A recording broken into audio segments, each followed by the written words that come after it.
کبھی کسی کے لیے اتنی دعا کی کہ خود کو بھول بیٹھے، اور اب تھک گئے ہو ہر روز وہی دعا کرتے کرتے؟ شاید اللہ نے اس کا خیال تمہارے دل میں اس لیے ڈالا تھا تاکہ تم اس کے قریب آ جاؤ۔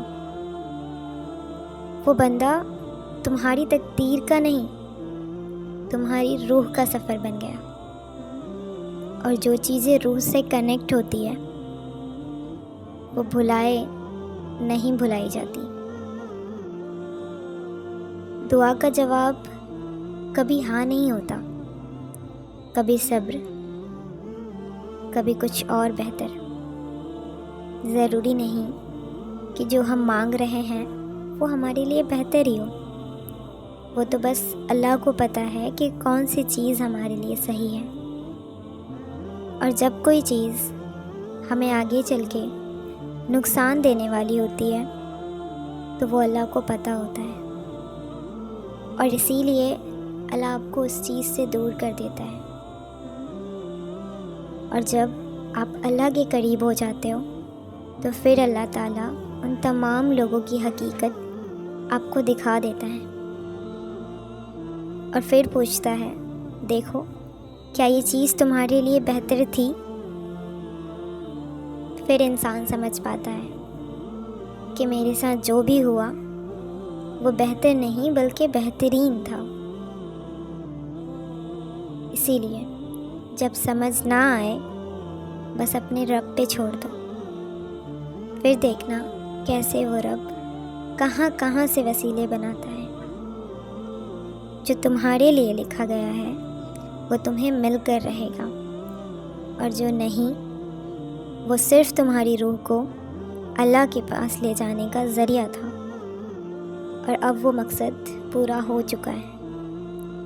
ان سب چیزوں کے بعد بھی مجھے پتہ ہے کہ آپ کو یہی لگ رہا ہے کہ پھر اللہ نے ان کا خیال کیوں ڈالا ہے۔ اگر اللہ کا مقصد صرف اتنا تھا کہ اس چیز کے ذریعے ہمیں اپنے قریب کر لے تو اب تو ہم ہو چکے ہیں، پھر ان کا خیال کیوں نہیں جاتا؟ تو اس کی بھی مصلحت صرف اللہ کو پتہ ہے۔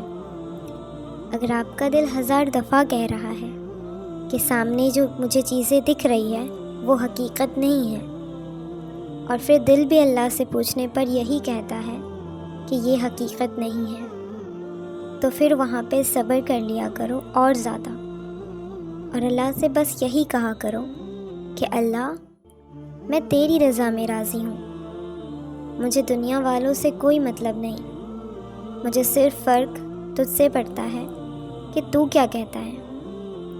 اگر تو کہے کہ بھول جا تو میں بھولنے کے لیے تیار ہوں، لیکن دل سے خیال جانا بھی ضروری ہوتا ہے بھلانے کے لیے، اور اگر وہ خیال بھی نہیں جا رہا تو پھر سمجھ لینا کہ اللہ نے اور آپ کو تھوڑا آزمانا ہے، اور جب وہ آزمائش ختم ہو جائے گی تو انشاءاللہ یا تو وہ چیز آپ کے پاس ہوگی یا پھر آپ اس سے دور۔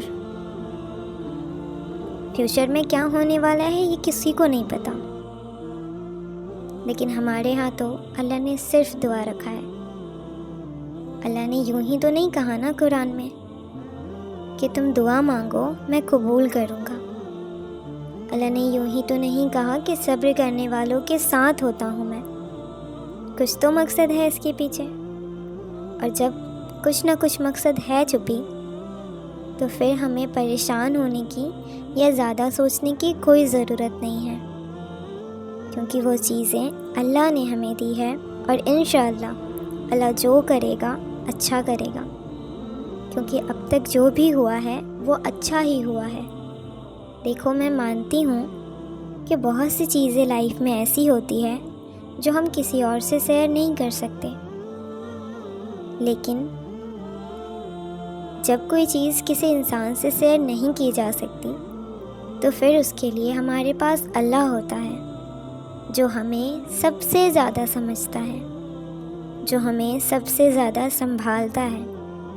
ہم اپنے آنسو کسی اور کو دکھائیں یا نہ دکھائیں، اللہ کو دکھاتے ہیں، اللہ سے باتیں کرتے ہیں، یہ پتہ ہونے کے بعد بھی کہ اللہ کو تو سب پتہ ہے، پھر بھی ان سے ساری باتیں شیئر کرنے کے بعد ایک سکون سا ملتا ہے، جیسے میں نے اپنے دل کا بوجھ اتار دیا ہو۔ اور پھر اللہ تعالیٰ صبر جمیل عطا کرتا ہے، کیونکہ اللہ بھی دیکھ رہا ہوتا ہے کہ میرے بندے کتنے تکلیف میں ہیں، اسے وہ فلاں چیز کتنی تکلیف دے رہی ہے۔ اور پتہ ہے بعض دفعہ یہ تکلیفیں ہماری ہی غلطیوں کی وجہ سے ہوتی ہے۔ اللہ نے جب قرآن میں کہا ہے کہ تم صبر کرو لیکن باتیں نہیں، کیونکہ بات کرنا گناہ ہے، پھر بھی ہم کر لیتے ہیں، تو بس پھر وہیں سے ہماری آزمائش دوبارہ ایک نیا موڑ لے لیتی ہے، اور پھر نئے طرح سے ہمیں آزمایا جاتا ہے۔ شیطان کا تو کام ہی ہے کہ وہ ہمیں بہکائے گا۔ یہ تو میں بھی نہیں کہتی، یہ تو اللہ نے کہا ہے نا قرآن میں کہ شیطان وہ ہر جگہ سے تمہیں بہکائے گا۔ لیکن ہمیں اللہ نے انسانوں میں پیدا کیا ہے، تو اللہ نے سمجھ بھی رکھی ہے کہ کیا صحیح ہے اور کیا غلط۔ اس کے لیے ہمارے پاس قرآن بھی موجود ہے کہ جب بھی ہم کوئی کام کریں تو ہم اس میں دیکھیں کہ کیا ہم دنیا کو فالو کر رہے ہیں یا دین کو۔ اگر وہاں دنیا فالو ہو رہا ہے تو ضرور کوئی نہ کوئی چال ہے وہ شیطان کی۔ دیکھیں، دنیا میں ہر کسی کو ایسی محبت نہیں نصیب ہوتی۔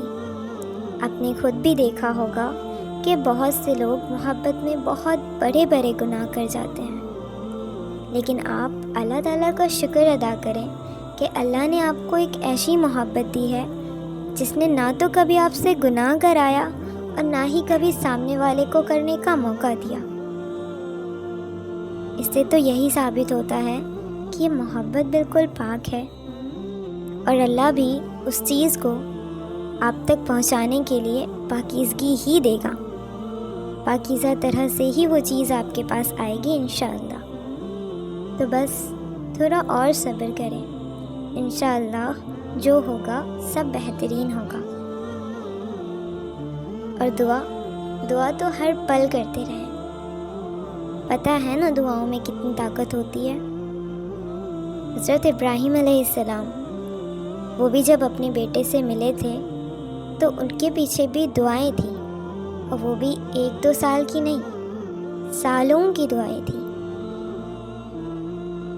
حضرت یونس علیہ السلام وہ جب مچھلی کے پیٹ میں گئے تھے، اس مقام پہ پہنچ کے بھی انہوں نے دعا کرنا نہیں چھوڑا، کیونکہ ان کو یہ پتہ تھا کہ دعائیں ہر کچھ بدل سکتی ہیں، چاہے وہ مقدر کا لکھا ہی کیوں نہ ہو۔ بے شک دعا ہر چیز بدل سکتی ہے، چاہے آپ پریشانی میں ہو، چاہے آپ تکلیف میں ہو، چاہے آپ خوشی میں ہو۔